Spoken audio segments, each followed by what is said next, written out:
Hi, I'm Ryan Hartman. I'm the CEO of Worldview here. On today's episode of Ever Forward Radio, we're going to talk about worldview and what we're doing to inspire people to have a new perspective about our planet, but also just about perspective as a whole and how one might be able to shift their own perspective in a lot of different ways. Enjoy the show.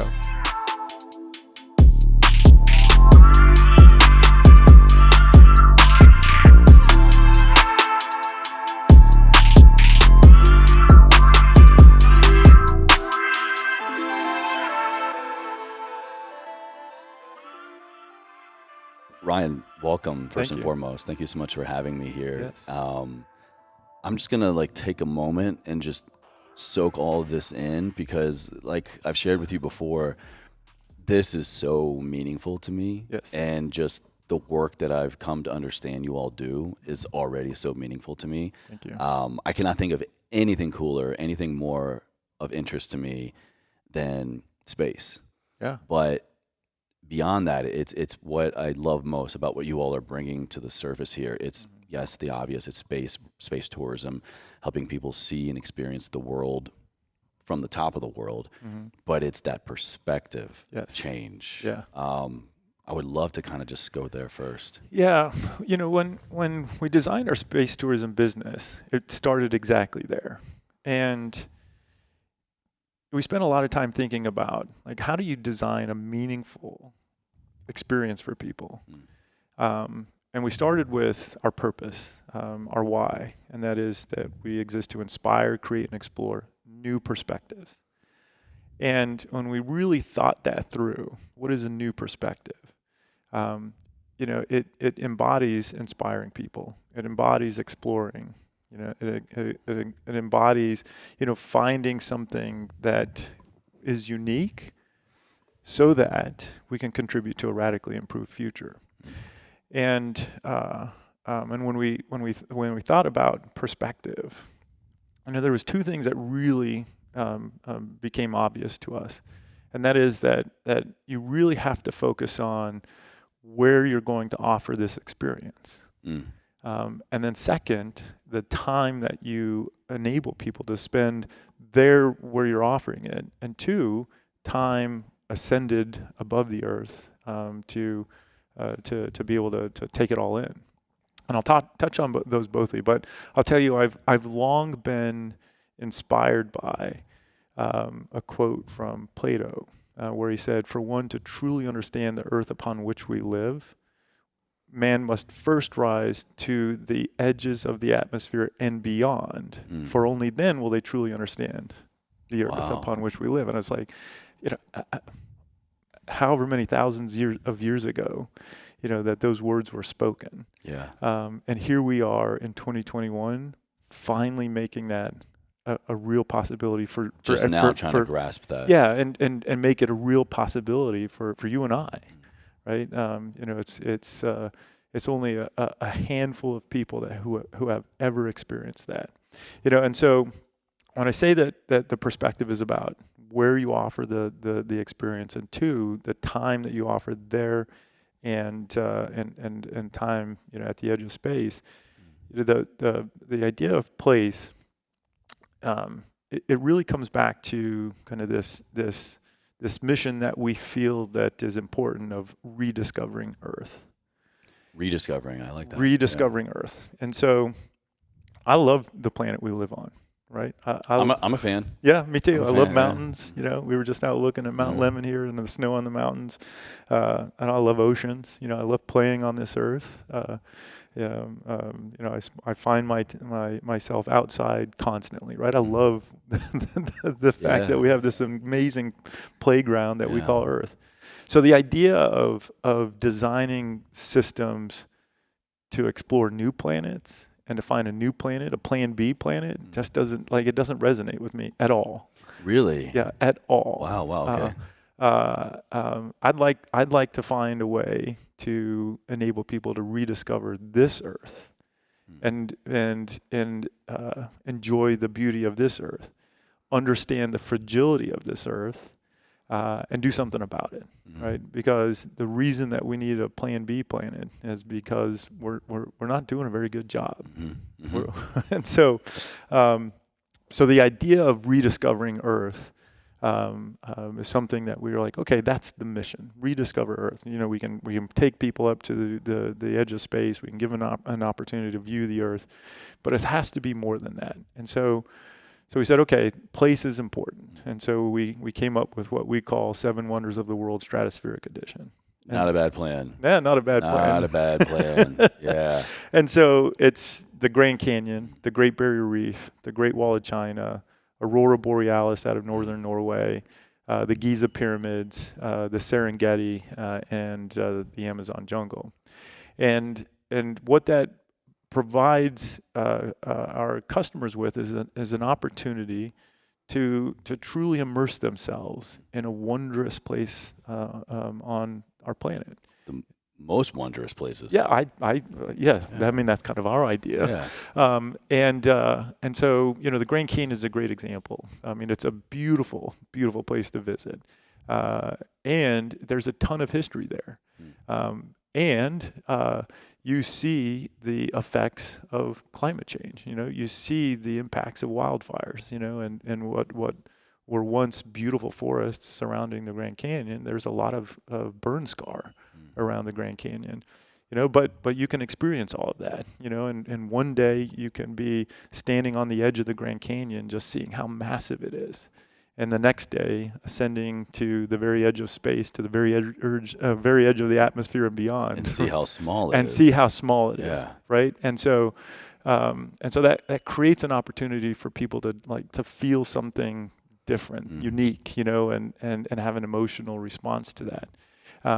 And so when we designed the solution, you know, we designed around 5 days of immersive experience for people. You know? Yeah, I was learning about this kind of integration period, really, before, during, and after. That's for exactly this experience. right. Yeah, exactly right. So, you know, spend days touring around, you know, the Grand Canyon, or, you know, scuba diving into the Great Barrier Reef, or walking along the Great Wall of China. Which in and of itself is a pretty good vacation. I mean, that's what people spend time and save money for, to go do in and of itself. Yeah, exactly right. You know, and you know, and then there's other things too, though. You know, I love the idea of people having an opportunity to be around the Grand Canyon and then go sit down with the leaders of Navajo Nation or the leaders of Hopi Nation and hear from them about the history of the area. Hear from them, you know, about, you know, how climate change has affected, you know, their well-being. The people that have experienced it the most. Exactly. Yeah. And you know, and I think that I feel that by providing that experience to people, you know, to sit down with people in Navajo Nation, Hopi Nation, to view the Grand Canyon, see the beauty of it, go to, you know, Horseshoe Bend, go to Antelope Canyon, you know, all the Instagram places we all see, right? You know, and you know, and I believe that people will find a newfound respect just from that part of it, right? Just having an opportunity to have a very unique, cultivated experience for themselves, you know, and then that newfound respect is only amplified when they ascend above it and they look back down and they start seeing these places that they visited. They start seeing, you know, Horseshoe Bend. They start seeing Grand Canyon. You know, they see other places that they recognize, maybe Las Vegas, you know, or, you know, places like that. And then it truly solidifies, you know, this appreciation, a respect. Yeah. And that's where, you know, the latter part of what I talked about in terms of our purpose, that we exist to inspire, create, and explore new perspectives for a radically improved future. The radically improved future comes when people find that respect, right? They have a new appreciation, and, you know, maybe they make just minor adjustments in their own behavior, right? And if people are making minor adjustments in their own behavior, and then that starts growing, you know, in population, and then people start asking them about, like, that ripple effect. I can only imagine. Yeah, exactly. Yeah. Right. And so, you know, that's perspective to us, right? Perspective is really all about creating this immersive experience and delivering on something that people have never seen before. When I think of perspective, there are a lot of things that come to mind, because I've had my perspective changed. I've changed my perspective many times over my short period here on Earth. Yeah. But what just stands out most to me about this experience is what I have to assume, and I'm curious your input, is the instantaneous perspective shift of our world and the world. Yeah. I've had a lot of conversations with people who have experienced what is called the overview effect, right? So, this effect that happens on people that have viewed the Earth from space, and what I've come to learn is normally, or usually, I should say, that happens when people see something they recognize. Okay. And so it's like it is a combination of a known perspective and a new perspective. We almost kind of need that for a perspective change, right? Yeah, exactly. Our Yeah, old school brain here needs a familiar anchor point before That's we right. can even look at the future. Exactly right. And so what happens is they see something that they recognize, and then they see it in a way that they've never seen it before, and they see it, in the context of something much larger than something that's really small. Context right? is crucial. Exactly. And then contrast is also important, right? So the contrast of, like we were talking about, seeing the Grand Canyon and how big it is when you're standing on the edge of it, and then all of a sudden it's really, really small. And so, perspective shift, I believe, happens when you create an environment where there's familiarity, right? Something you recognize, coupled with something completely new that you don't yet completely understand, and you can't truly put your finger on, like, okay, what is this that I'm experiencing? What is the awe that I'm feeling? And I believe that, kind of to your point, is when that happens for people, I think it my hope is that it inspires people to seek that again and again and again and again. Right? Because then, when you're allowing yourself to model what it means to have a new perspective of something, that can be applied in a lot of different ways. For us, we're doing it. We're creating an experience. We're creating an environment where that perspective shift is about what's happening on our Earth, right? But think about if you start to learn how to embrace perspective shift, then you kind of have the recipe for perspective shift. Yeah, you kind of get a little formula for it. Exactly. Yeah. Then what happens when you start looking at like things we're experiencing in today's society, right? And maybe you can find common ground by just having the ability to shift perspective. Wouldn't that be a beautiful thing? It would be a beautiful thing, and I, for one, am here to support that, absolutely, any which way we can. I'm curious, I think there's a very obvious group of people that are going to gravitate towards an experience like this, or even just the concept of going much, much higher. But then there also is a group of people that there's got to be some kind of convincing. What are you most hopeful for in people to really see the lure and appeal of this beyond just the adventure? Well, yeah. The good news is I believe that a lot of people that are going to, be called to do this, are people that are just going to do it for the thrill. Right. Yeah. Well, for the thrill and everything else. Well, right. Yes. But the thrill of it, is exciting, right? You're going to be able to see the darkness of space. You're going to be able to see the curvature of the Earth. And I'm right there with you. I can't wait. But I also know that a number of those people don't yet know that the perspective shift that they're going to experience is really important, right? And they're not coming to experience that. And that's a very important part of the population that I really want to make sure has an opportunity to experience this. And I want to deliver on something that enables them to find something new inside of themselves, right? And something they didn't know that they were seeking. And so that's an important part of the I'll say the customer base that enables us to achieve the radically improved future. But there's a lot of other classes of people that we want to make sure have an opportunity to experience this.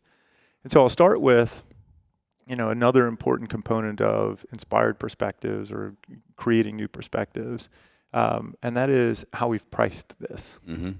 So, when we looked at how do you deliver on new perspectives and how do you contribute to a radically improved future, it really is about how do you make this more attainable for a far greater number of people. What's the most realistic reach we can create here? Yeah. Exactly right. And so,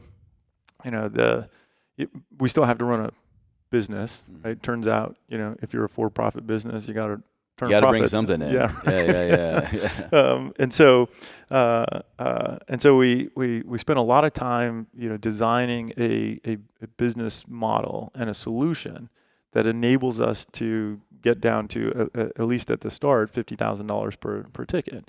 Now, it's a lot of money. $50,000 is still, investment. It's an investment. It is a lot of money.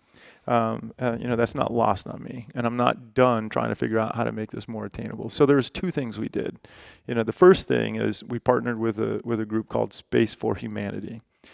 Space for Humanity is a group that purchases tickets on space tourism providers and then gives the tickets away. Really? And wow. so what they do is, they look for what they call citizen astronauts. And these are people who can be a positive contributor to our future. By right? giving them this opportunity, the experience they will have is going to have a very profound kind of aftermath. That's exactly right, Chase. So the idea being is that if they give it to somebody who would have never otherwise been able to experience this, it will push them further down the path of having a profound impact in whatever their field is, whether they be an artist or a teacher or, a scientist or a leader in their own right. A leader in their own right, whatever that is, if they believe that they'll benefit from this. And so, so our very first flight that we will ever do, our very first commercial flight will be a group of Spaceflight for Humanity. Wow, that's amazing. Wow. Yeah, and so that's one of the things we did. The other is, simply offering financing. I think you or I would probably be in the same class here, where, I value experiences way more than I value things. Don't get me wrong. I like things too, and I like my cars. I like my mountain bikes. I like my shiny objects. Yeah, exactly sure. right. Yeah. But some of the most profound experiences that I've had, is my wife Sierra and I going out and adventuring, right? Doing something where, it's building memories, right? Touching, feeling, yeah, tasting. Exactly. Yes, exactly. Imprinting, really. Exactly. And so when we realized, that there is an opportunity to create a solution where, people can finance this, I'm really appealing to, and I'm trying to create opportunities for those who are going to find a way because they value experiences more than they value. They will find a way, absolutely. Yep. And so financing is the other way, to create this, attainable solution. And that's and so that means, going back to, getting to a broader audience, that by pricing this in the way that we have, partnering with groups like Spaceflight for Humanity or Space for Humanity, and then being, so bold as to offer financing for space travel. Richard Branson's probably like poo-pooing on this, but you know what? We can't all be Richard Branson. Right? So, that's right. Yeah, that's right. But it's just like it's our commitment to making sure that we can get to the largest number of people as possible, and that I believe opens this up to more than those who are just thrill seekers, those that are doing this just for the adventure of it. And it shows our commitment to truly democratizing space tourism, truly democratizing the opportunity to have a shifted perspective. That in my opinion should never be something that is only reserved for the uber wealthy. The opportunity to have, a perspective that can save our planet, an opportunity that can change one's life, an opportunity that can truly, define, your respect for our planet and likely map out, your future on this Earth. That's something that should be attainable to a far greater number of people. And I'm not done yet. I'm not done finding a way to make this, more attainable and more accessible. How confident are you in the global change aspect? I see you all going about it in a very great way and unique way. Of this is an entity here in the United States, but you are already looking to execute come launch day globally, all over the world. That's right. And I have to assume that's because this isn't just about Arizona. This isn't just about America. This is about we as a species, as a globe. How confident are you in your ability to have that impact? Well, I know we're a piece of the puzzle, right? The reality is it's a very complex problem, right? People are part of the problem, right? A big part of the problem. They're a big part of the problem, but it is a complex problem, and it requires a lot of scientists. It requires a lot of engineers. It requires a lot of innovation, for us to round the corner. My goal is to quite simply be part of the conversation of those who found a way to contribute to a healing planet, right? Get a seat at the table, kind of thing. That's right. A seat at the table, but just that we did the right things to help round the corner. Now there are other things that we're doing, right? The experience of space tourism is one of the ways that we're contributing.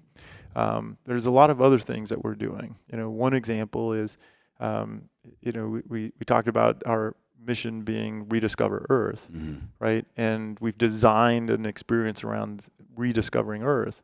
But in addition to that, we have a short film series that we started called Rediscover Earth, right? And so, what we're doing in the Rediscover Earth series is bringing together the world's best videographers, photographers, musicians, poets, and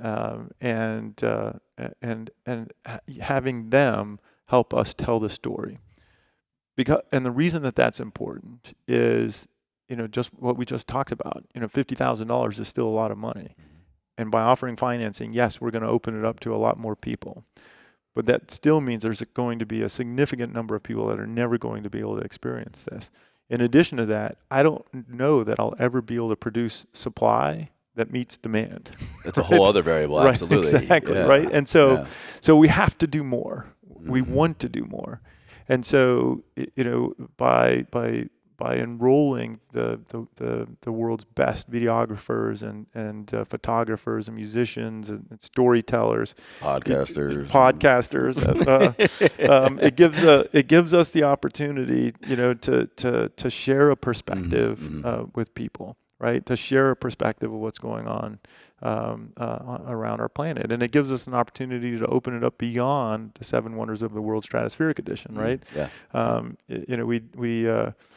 We did one of our first shoots in Alabama Hills in SoCal, and we were going there because it's a beautiful part of California. It's unique. It kind of feels like you're on another planet, but but it's super cool. We got a few good places like that. You sure do. Yeah, we do here in Arizona too. You're not wrong. I look outside and I'm like, mountains, desert. Am I even on Earth anymore? What's going on? Yeah. But while we were driving out there, I mean, we were driving into a massive forest fire, a massive wildfire, and at first it was like, this sucks. Got all these people together and we're headed out here, and then we get close and all you see is smoke and you can't really see very far, and then I realized, and I think the whole team realized, like, but this is the story that we're to tell today, right? This is a necessary part of the journey. Exactly right. There's enough people that are capturing all the very beautiful parts of the Earth. There's enough Instagram pages you can go to and see, pretty amazing places around the Earth. There's not enough that's combining that with where the Earth is telling us, hey, I'm So hurt, true. right? Yeah. And so we did the shoot anyway, right? And it's against the backdrop of smoke, and it enables us to tell a story where, like, we're going to go to the beautiful parts of the Earth. We're going to go to the parts that inspire us all. We're also going to go to the parts that are broken. We're going to go to the parts that are the most vulnerable. We're going to show, the damage that's been done to this Earth, and we're going to tell stories around that. And in doing so, it truly helps us, in sharing an inspired perspective through a very different approach. Wow. And so, so we're doing that. And then we're just the way we run our business gives us another opportunity. How so? Well, so as a business, there's a lot of different opportunities you have to make decisions around your impact on the Earth. We, as businesses, I don't know that there is a business out there that doesn't have some sort of carbon footprint. Yeah. And so you have decisions to make along the way. One of the common decisions that companies make, and I applaud them for doing so, is just buying carbon offsets, right? Buying credits from somebody that's going to go plant a tree, right? And plant a number of trees to offset your carbon footprint. That's cool, right? That's a great way to do it. That's a start. It's a start. For us, we started to look at, okay, what can we do? What are steps that we can take in offsetting our own carbon footprint? I mean, the first thing you have to do is truly understand your carbon footprint, and so we're doing a pretty broad study to understand, what our total carbon footprint is. Yeah, how can you begin to change something if you don't even know what all the variables are, really? Yeah, as a business leader, one of the things that you often come to realize is you can't improve what you don't measure, right? You can't manage what you don't measure. Yeah, Absolutely. exactly. Yeah, I say it all the time. Yeah, and so we start there, and then we have like some really unique opportunities. One interesting one is the polyethylene plastic we used for manufacturing our balloons. I was getting the rundown of that earlier on the tour, yeah. So that polyethylene plastic is the same polyethylene plastic you or I might use to build a greenhouse. And so we can go fly a number of people to the edge of space. We can give them an inspired perspective. We can recover that capsule back down to the Earth. We can grab that balloon and make a greenhouse. Wow. And so I cannot think of anybody being more on brand from start to finish for what you're doing, like on mission. Yes.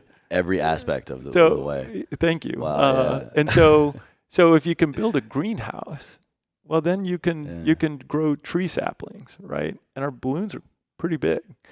And so it all of a sudden we significantly reduce the cost of the materials to build a greenhouse because we're using it anyway, right? Yeah. So we can use a balloon and bring the capsule back down to Earth, and build a greenhouse, and then grow our own tree saplings and use those tree saplings to 100% offset our own carbon footprint. Wow. And do that at 7 spaceports around the world. Well, the other thing that does is when you start thinking about it in more granularity is, okay, well, I said that I was taking people to Spaceport Grand Canyon, and one of the reasons I wanted to take people there is you can immerse yourself in the beauty, the history of it. But I mentioned also, that there's burn scars from serious wildfires around there, and the same is true in the Amazon. The same is true in the outbacks of Queensland, Australia. I'm sure anywhere you try to go, man has been, there's going to be damage done. That's right. In Kenya, Africa, where we'll operate Spaceport Serengeti. So all of these places, there has been devastation from wildfires. And if we're building a greenhouse and we're growing tree saplings, so not only are we offsetting our own carbon footprint, but we have an opportunity to contribute to the reforestation of these places that have been significantly impacted by climate change through the results of wildfire.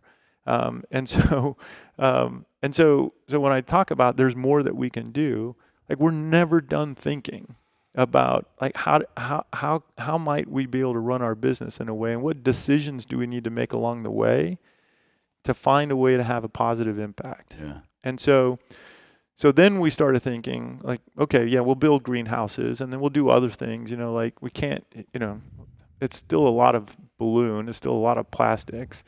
And there's only so many greenhouses that you need to be able to offset your carbon footprint. And we'll probably do like some silly product that we offer, to sell to the general public of, a greenhouse made from the plastic that took someone to the edge of space. I mean, yeah, I'd right? buy I mean, one. yeah, exactly. I mean, it's just an easy thing. If you make for a us to trash do. can and tell me that it was made from parts made, sent to space, I'll buy it. Yeah, good.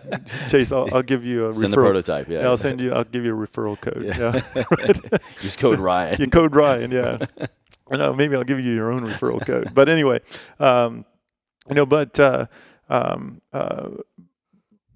but then there's other things we can do with the plastic, right? And so I'm inspired by how much innovation has gone into recycling and repurposing of polyethylene plastics.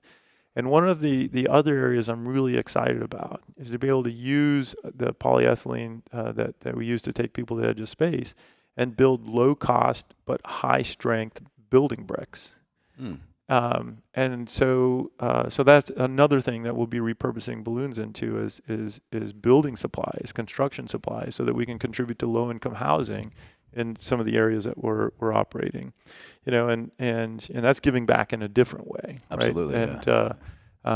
In these areas that, like Navajo Nation that I spoke of, and some of the other indigenous cultures, like in Kenya and in Mongolia, where Spaceport Great Wall of China will operate out of, all of these places, are dealing with their own poverty issues. And if we can contribute even just in a small way to building low-income housing in those areas by using, again, a balloon that went to space, came back down, we repurposed it into a building brick, and I can only imagine, the 8-year-old little boy that says, my house is made out of materials that were in space. Space house. Right. Yeah, exactly. Right. And so, that has a positive impact in a lot of different ways for, that little boy, that little girl that's inspired by space, that like they have a home that they can, brag about. Mm-hmm. How cool is that? And then, that same little boy, that same little girl, I get excited about the idea, of repurposing, some of our materials into textiles that can make bags or shoes or whatever. But it turns out, that even when you build a house and even when you build, or manufacture shoes or textiles or things like that, they don't last forever, right? And Nothing does, right? Right. And so this goes back to, what else can you do and what decisions can you make along the way? And so, what we're in the process of doing now is we have these solutions that feels like these solutions contribute to 20 years, 25 years, maybe 50 years when you build a house correctly, right? But those shoes that you make for kids, those bags you make for kids, they wear out pretty quick, and so we want to recollect those. And so it's a never-ending. So it's never cycle, kind of recycle. So the way we're thinking about it is, let's commit to 100 years. So let's commit to a 100-year plan of how will we manage our carbon footprint, our waste as much as we can, and look at the entire lifespan of all of these materials and what can be done with them for a 100-year period, so that I have 100% accountability. Sitting here as the CEO of Worldview today, I have 100% accountability of what we commit to for 100 years, but also to give whoever my predecessor will be, the roadmap for what do they do under their tenure. You're not passing off a broken baton. Right. But saying, when you take this role, like now you're responsible, right? but but but plan that out for a 100-year period. And when we talk about that internally here, one of the things that we talk about is, 100 years from now, I'm confident, I'm incredibly optimistic, that that the problems that we were trying to solve today, will have been solved. And now what we're doing is ensuring that, the Earth is around for, another million years or however many, right? And we've done our part to reverse the trend. Or at least to slow it down a bit. Yeah, ideally reverse for sure, but yeah, I mean, I'm optimistic that that in 100 years we will have reversed, what we're dealing with now. Okay. But if not, even contributing to slowing it down is still contributing to a radically improved future. Right? I agree. Not to go dark on this, but do you ever feel like, or do you worry that the deeper you get into problem solving the problem being what is going on with our Earth and the perspective needed, the change in perspective needed to sustain it and to bring it back to life, do you worry like the deeper you get into this, you're going to realize, is this even possible? Well, no. I know that sitting here today, worldview can't solve all of these problems. What I do know is that we can contribute. Like we can be a positive contributor. We can set an example for others to follow. We can create opportunities for people to simply have, an inspired or a shifted perspective. I don't feel like the burden is not on us to solve this problem. The burden is on all of us, right? The burden is on all of mankind, all of humankind to figure out, how do we be a better steward of this planet that has been gifted to us.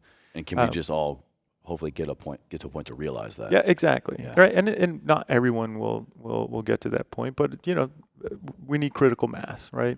And so I would rather be in a position where we know we're contributing than not contributing, right? Be a part of the solution, not the problem. That's exactly right. Yeah. And so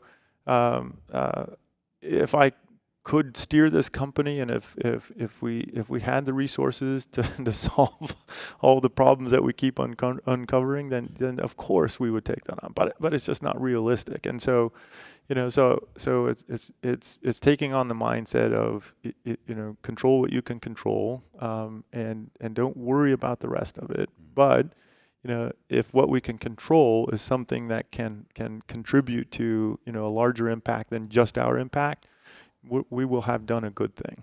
You're kind of at the helm of all of this. You're the master and commander, it seems. So I'm curious, what makes you qualified to kind of captain this endeavor? Oh, well, I'm a human just like you, right? I'm just someone that cares, damn it, Chase. Yeah, what makes me qualified? Nothing makes me qualified to take this on, other than, to your point, I just care. Or I should say, rather, what has called you to captain this endeavor? Well, Chase, I was born not far from here, believe it or not. It's just ironic that I have this opportunity to run a space company not far from where I was born. I was born into a ranching family just south of here, and I had the absolute pleasure and the honor of watching my grandpa Hartman, be a regenerative rancher before that was even a thing.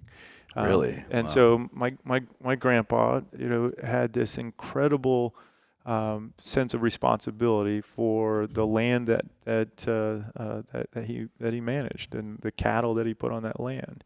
And I watched as he respected the land. I watched as he, was humane in how he raised cattle, and I'll say, just as importantly, just how kind and respectful he was to the people who worked with him and the people who worked for him. And I saw how beautiful the land was, right? Oh, it's I can, yeah, we are. And so that planted a seed in me, and I didn't really understand, really the importance of that seed until, over the last decade or so. And but along the way, I just I became intrigued by and just became a fan of technology, right?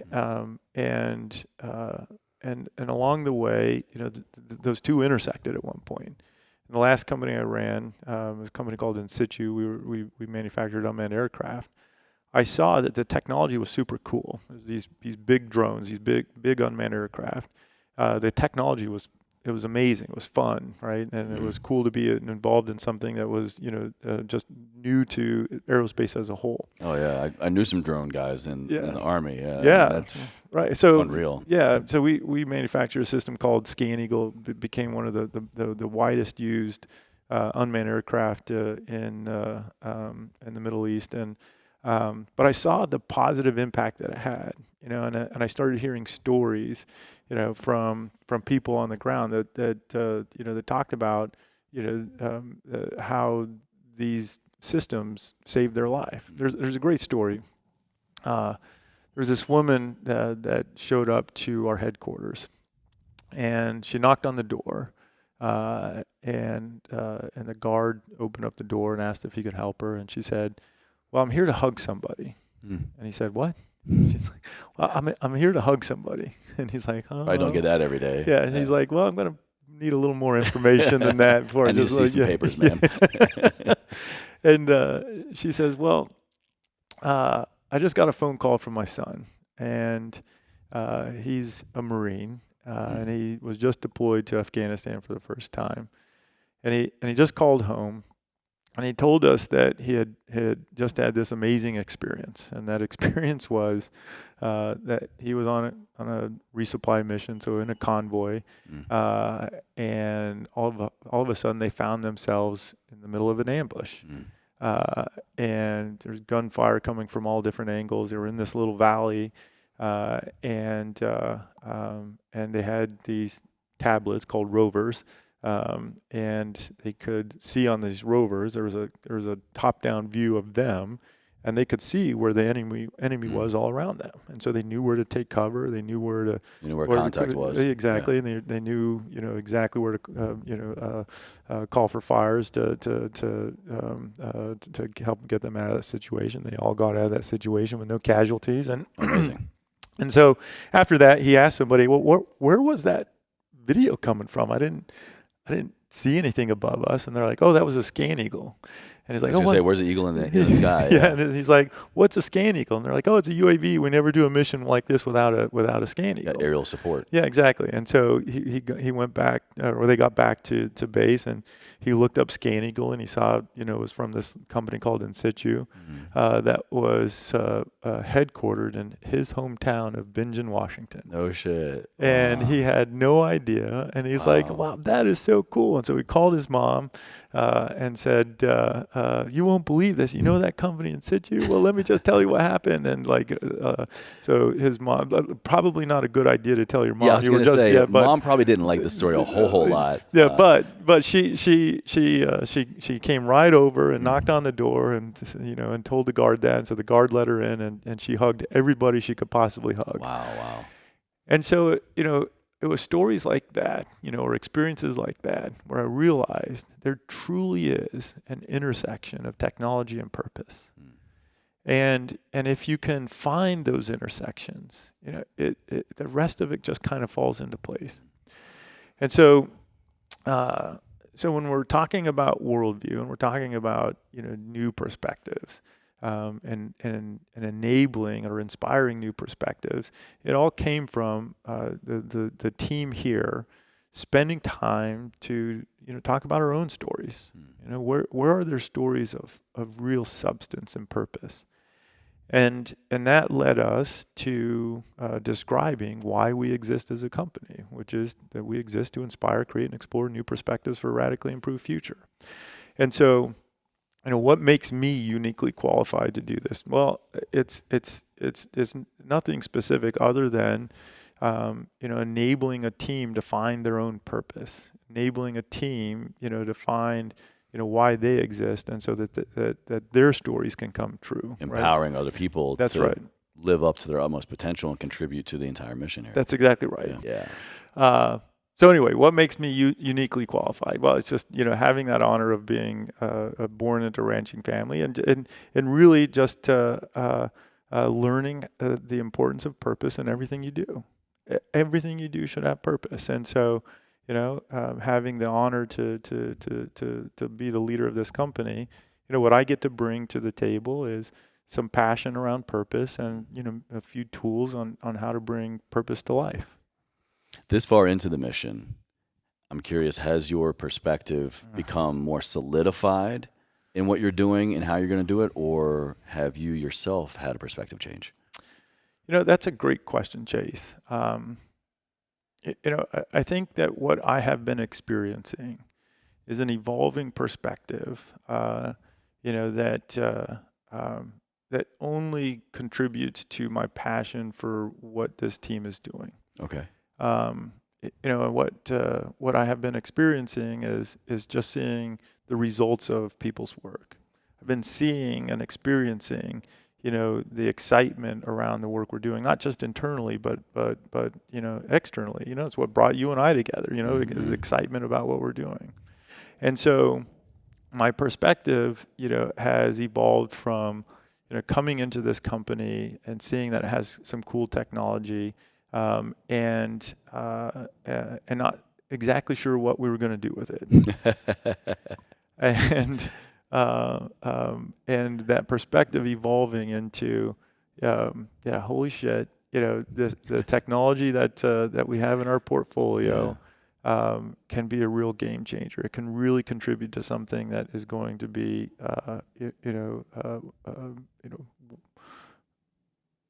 if we do it right, world changing, right? I don't want to overcommit, but my perspective has just been evolving into that. And the thing that has been exciting for me is, it's humbling to be somebody that has the opportunity to steer a company like this in a direction where we just might be in the conversation of those companies that made a difference, and so my perspective of evolving into that, Chase, has been kind of doubling down on the importance of the work we're doing, being so committed to seeing this through. Clearly. And yeah, thank you. And just being all in. I have never felt more satisfaction in living and breathing, the work that we do. Wow. And for me and for the broader team here, I see us changing our own behaviors. I see myself, choosing a glass before I choose a water bottle, or a plastic water bottle. I see myself, looking for opportunities to pick up trash on beaches, right? I find myself, just shifting my own behavior, and I see embodying the mission. Well, and yes, and it's not. It comes from a different place than I've ever experienced before, Chase. It comes from a place of, feeling like and being inspired by that. You know what? This might actually work, right? The idea that people's behaviors shifting and people's perspectives shifting, this might actually lead to something pretty cool, right? And so it comes from there, and it feels pretty good. I think one of the things you were just talking about is a phenomenal place for people to start when we're talking about perspective change. You might have the opportunity to get that God's view, that worldview. That's a hell of a perspective shift. But you were talking about how you're sitting on this technology, you're sitting on this incredible offer, and you're already doing great things with it. But perspective shift there, I think, is very universal, because all humans, I think, have that. And when we realize what we're sitting on, and by that it could be literally something you've created, it could be in your business, but you're sitting on your own potential. And I think until we realize and we look at that perspective shift of, I have been sitting on this opportunity, this potential, this entire time for something else. like, how can you help someone realize that you're sitting on something great? You just need a shift in your perspective to realize a new application. Well, Chase, so for me, it goes back to what we were talking about before, finding purpose in what you're doing, finding purpose in, the idea that you have, the talents that you bring to the table, if you're a podcaster, recognizing that, the talents you have can contribute to something positive, by helping people tell their stories. Right. And that has a positive impact. If you're an engineer sitting on an idea, figure out what the intersection of your technology with some purpose might be, and then watch how it blossoms, right? And feel how it blossoms inside of you, because I have seen it over and over and over again. When you combine something, a talent, a technology, a skill that you have, that if you combine it with a purpose that you truly believe in, I mean, watch out. I mean, it's fun to watch. It truly is. It truly is. Well, Ryan, I could sit here and pick your brain and talk to you for hours. So many other ways to go about this conversation, but I just want to honor your time and thank you again so much for being here. Yeah. I'm so excited to see where you keep taking this company and this community and this mission. Thank you. In the next 100 years. Yeah, and beyond. And this is part one. Part two will be a little bit higher up. Yeah, a little bit higher. Exactly. Yeah, stay tuned, everybody. Absolutely. Well, my final question for you, sir, is, and I think you do an incredible job of it already in this conversation, has embodied it, is living a life ever forward. Is my words, from your story, is realizing the kind of the potential that we're sitting on as human beings, and what we can do to not only change our perspective, but to change our world and the world. There you go. But I'm curious, what does that mean to you? How do you live a life ever forward? Well, I mean, I live a life ever forward by always focusing on moving forward. And for me, it means, always taking steps forward, always taking steps towards a positive impact, always taking steps towards living up to your true potential, and surrounding yourself by like-minded people. It's why I like your podcast is not so much like-minded people, but always, learning new ideas, and hearing new perspectives of things that are important to all of us. And so, yeah, it's recognizing that you can always be taking steps forward. It's recognizing that you can be intentional with the steps that you take forward, and whatever that means to somebody. And it's always accepting, new perspectives into your life. Yeah. Well, we're going to have all of Worldview's information down for everybody to check out in the video notes and the show notes. But if they want to learn more, where can they go right now? Worldview.space. That's www.worldview.space. Is that the new? It's no longer .com. We're going websites in space. Is it? Yeah. Well, yeah. I mean, damn, it's I love that. It's pretty damn cool. And it's cool when you can have a domain name for your email address. That's .space. Wow. Yeah. So I got to give me one of those. Yeah. Right. Yeah. Well, you Chase at space.com. There you go. No, Chase at tuning.space. Even better. Anyway, Even better. but the www.worldview.space. You can check us out on Instagram. There's a lot of incredible content there. That's where we share our Rediscover Earth series. Oh, it's phenomenal. Yeah. And we're on YouTube, and all of our stuff's out there. You are building the hype in the best way possible. Thank it's you. just anticipation, but story all at the same time. Yes. And so I thank you again. Thanks.